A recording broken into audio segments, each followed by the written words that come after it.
আসসালামু আলাইকুম ওয়া রাহমাতুল্লাহি ওয়া বারাকাতুহু। আমি খালেদ মাসুদ পাইলট, সাবেক অধিনায়ক বাংলাদেশ ক্রিকেট টিম। খুবই আমি আনন্দিত। আগামী 28 নভেম্বর 2025 আব্বাদ জুম্মা এক জুলাই যোদ্ধাদের স্মরণে ফুটবল প্রীতি ম্যাচ আয়োজন করতে যাচ্ছে। সেখানে উপস্থিত থাকবেন আমাদের ডক্টর শফিকুল ইসলাম মাসুদ ভাই, আমার খুব কাছের ভাই, এবং খুবই আনন্দিত যে বাউফলের মানুষদের সাথে দেখা হবে, আড্ডা হবে এবং গল্প হবে, মাঠে খেলা উপভোগ করব।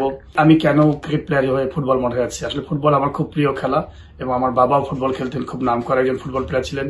আর আমি খুবই আনন্দিত যে সেখানে যাব, নতুন একটা জায়গা, কখনো আমি বাউফলে যাই নাই। আমার খুবই সৌভাগ্য, মাসুদ ভাই আমাকে দাওয়াত দিয়েছেন।